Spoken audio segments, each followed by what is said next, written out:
Video शुरू करने से पहले आपको बता दें कि यदि अभी तक आपने हमारे चैनल को सब्सक्राइब नहीं किया है तो अभी कर लें और साथ में नोटिफिकेशन घंटी को भी दबाएं ताकि हमारी वीडियो सबसे पहले आप तक पहुंच सके। बंधुओं, आप भाग्यशाली हो जो करुणा निधान भगवान ने आपको यहां तक पहुंचाया है।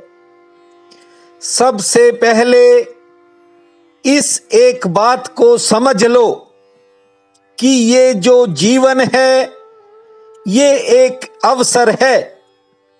चाहो तो इसे अमृत में बदल सकते हो और चाहो तो इसे जहर ही रख सकते हो।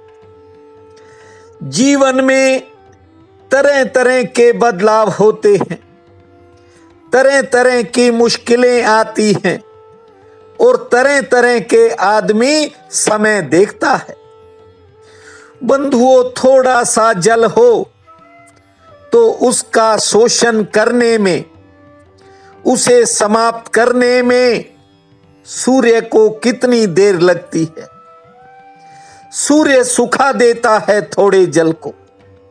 उसी प्रकार ये जो आपकी कठिनाइयां हैं ये बहुत छोटी हैं। प्रभु राम की कृपा जिस पर बन जाती है तो रामबाण में वह शक्ति है जिसे आम आदमी समझ नहीं पाता। बंधुओं, जिस समय श्री सीता जी को रावण हर कर ले गया तो सीता जी को रावण ने अशोक वाटिका में रखा और रावण अत्यंत तिरस्कार करता था। जब भी आता क्रोध से भर जाता था, लेकिन मां सीता प्रतिदिन कष्टों और मुश्किलों को सहती थी। हालांकि वहां की कुछ राक्षसियां उन्हें बड़ा हौसला देती थी, लेकिन फिर भी कई बार मां सीता व्याकुल हो जाती थी। एक समय ऐसा आया, एक दिन ऐसा आया जब रावण ने कह दिया कि तेरे पास 2 महीने की अवधि है और 2 महीने में यदि तू नहीं मानी तो फिर तू उसका अंजाम भुगतने को तैयार रहना। बंधुओं, जब किसी बात की सीमा निर्धारित कर दी जाए तो आप समझते हो कि चिंता बढ़ जाती है। लेकिन जिस दिन रावण ये बात कह रहा था, उस दिन उस अशोक वाटिका के वन के अंदर पेड़ में छिपकर बैठे वीर बजरंगबली सारा दृश्य देख रहे थे। और जब मां का संकट बढ़ा, मां विलाप करने लगी, तो हनुमान जी ने श्री राम कथा के अंश सुनाने शुरू कर दिए। हनुमान जी ने कहा कि अयोध्या के चक्रवर्ती सार्वभौम दशरथ महाराज के घर राम लक्ष्मण भरत शत्रुघ्न का जन्म हुआ। अपने गुरु विश्वामित्र के साथ वे जनकपुरी पधारे, शिव धनुष का भंग किया, सीता जी को जयमाला अर्पित की और फिर उसके बाद वनवास में आए। और वनवास में जब सीता जी की खोज में निकले तो श्री राम लक्ष्मण का मिलन सुग्रीव के साथ हुआ। एक बाण से बाली को मारा, सुग्रीव को किष्किंधा का राज्य दिया और अब सुग्रीव जी की वानर सेना चारों दिशाओं में सीता जी को खोज रही है। हनुमान जी कथा कह रहे हैं और ये शब्द सीता जी के कानों में पड़ रहे हैं। हनुमान जी ने जब राम नाम अंकित मुद्रिका नीचे गिराई तो मुद्रिका को देखकर माता दौड़ी और उसे पहचान लिया, बड़ी आनंदित हुई और फिर कहने लगी कि ये मधुर कथा कहने वाला वृक्षों में छिपा क्यों बैठा है? कौन है? यह प्रत्यक्ष में दर्शन क्यों नहीं देता? मां सीता की आज्ञा होते ही बजरंगबली वृक्ष से कूद पड़े। हे माता, आप शंका न करो, मैं आपका सेवक हूं, मैं प्रभु राम का दास हूं। हनुमान जी ने बहुत कुछ कहा, लेकिन मां की शंका दूर नहीं हुई। तो हनुमान जी जानते थे कि सीता मां प्रभु श्री राम को करुणा निधान कहकर संबोधन करती थी। फिर हनुमान जी ने कहा, राम दूत में मातु जान की, सत्य शपथ करुणा निधान की। हे माता, मैं करुणा निधान की शपथ लेकर कहता हूं कि मैं उनका दूत हूं। बस फिर क्या था, जब सीता मां ने करुणा निधान शब्द सुना तो सब शंकाएं समाप्त हो गई, पूर्ण विश्वास हो गया। मन के भीतर प्रेम पैदा हो गया। सीता जी बड़ी जिज्ञासा से हनुमान जी की तरफ देख रही थी। हनुमान जी ने कहा कि हे माता, आप चिंता न करो, राम जी आपकी उपेक्षा नहीं करते, अब वे शीघ्र पधारेंगे, आप धैर्य रखें और शीघ्र ही राक्षसों का विनाश होगा और आपको वे अपने साथ अयोध्या ले जाएंगे।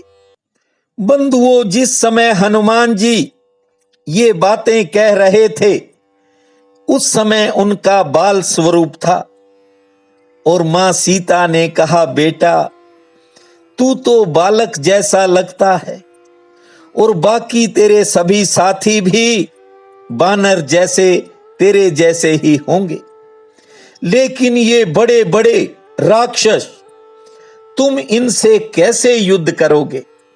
माता की बातें सुनकर हनुमान जी ने सब बात समझ ली और कहा कि हे माता, ये मेरा असली स्वरूप नहीं है, मैं तो मां के सामने बालक बन करके आया था। बस इतना कहकर हनुमान जी सीताराम कहते कहते अपने स्वरूप को बढ़ाने लगे। कनक भूदरा कार शरीरा, समर भयंकर अति बलबीरा।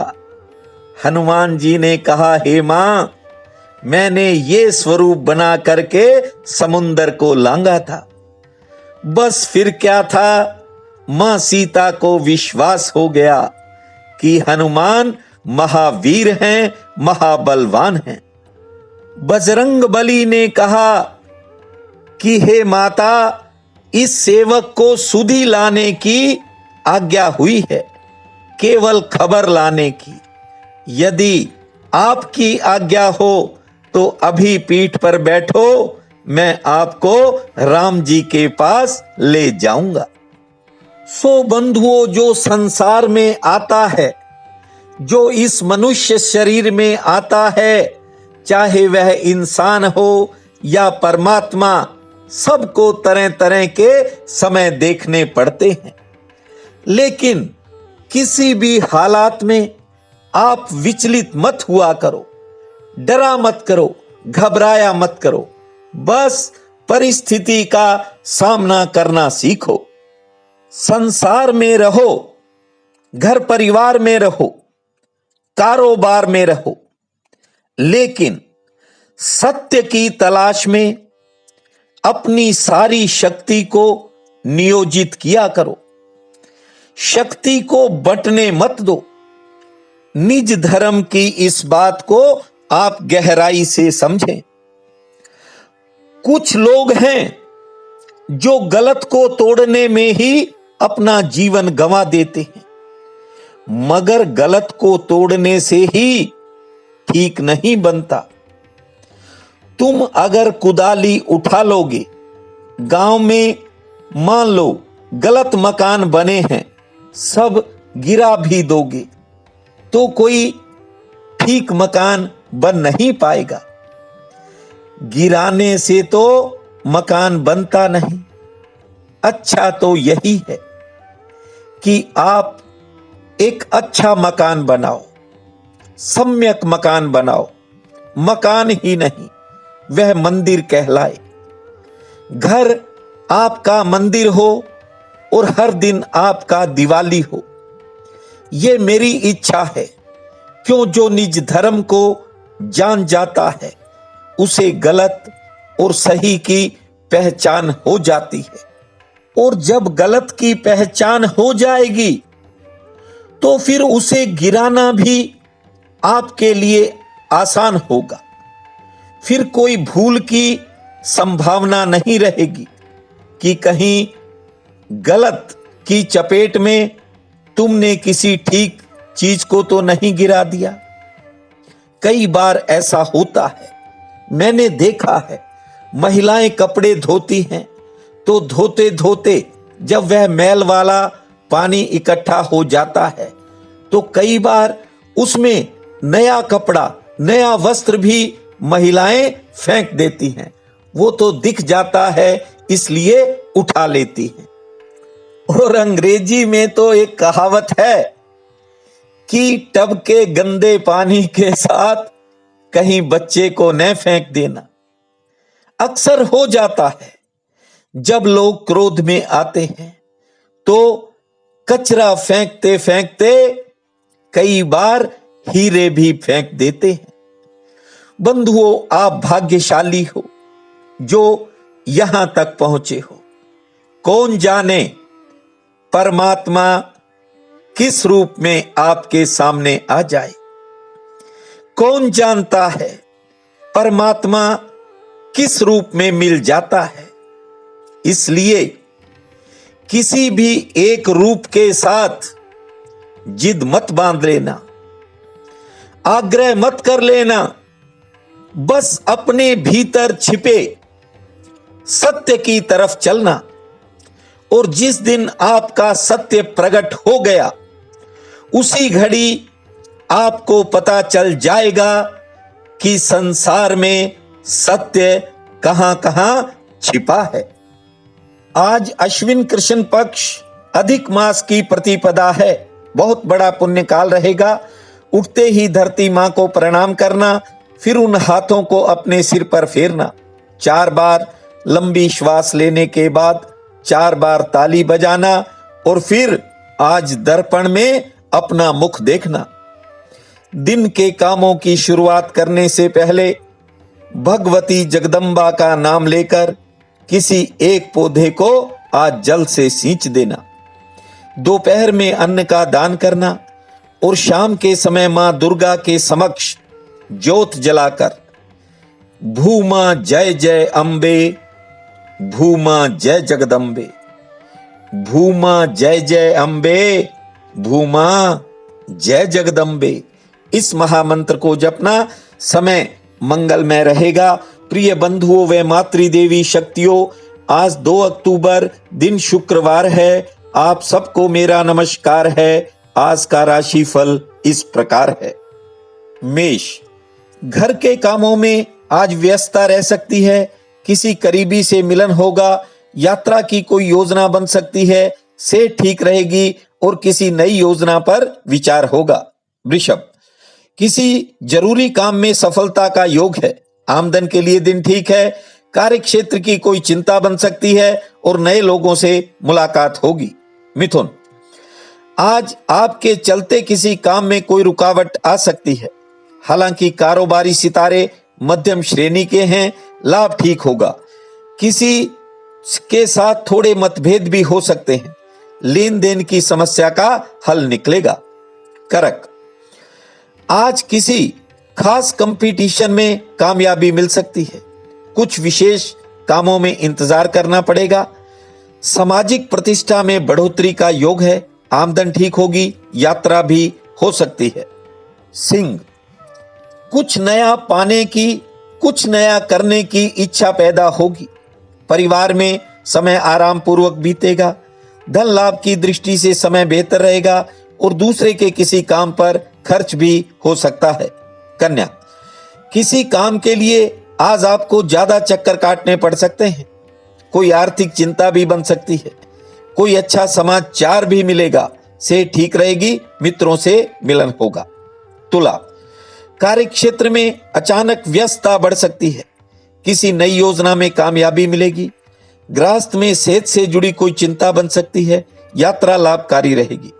वृश्चिक, परिवार में किसी बात को लेकर वैचारिक मतभेद का योग है। कारोबार के लिए दिन ठीक है। आमदन ठीक होगी। लेन देन की समस्या का हल निकलेगा। धनु, संतान संबंधी कामों पर आज खर्च हो सकता है। रोजगार में कोई नया अवसर मिल सकता है। कर्ज की समस्या का हल निकलने के संकेत हैं और दोपहर बाद समय में थोड़ा बदलाव होगा। मकर, आज अचानक आत्मविश्वास बढ़ सकता है। कार्य क्षेत्र से अच्छा समाचार आने के संकेत हैं। सेहत पक्ष थोड़ा नरम है। किसी से मनमुटाव भी बन सकता है। कुंभ, कामकाज का बोझ रहेगा लेकिन परिवार में कोई नई खुशी आ सकती है। सेहत ठीक रहेगी और कोई नई योजना आपके दिमाग में पैदा होगी। यात्रा भी बन सकती है। मीन, गृहस्थ को लेकर मन में कुछ विचार पैदा होंगे। कोई चिंता भी रहेगी। कारोबारी सितारे ठीक हैं। कोई एक्स्ट्रा इनकम भी हो सकती है। बस आज किसी के निजी काम में हस्तक्षेप मत करना, अन्यथा कोई बुराई हाथ लग सकती है। आज का ये दिन आप सबके लिए अति शुभ फलदायी हो, यही मेरी प्रार्थना है। आप सबका बहुत बहुत धन्यवाद।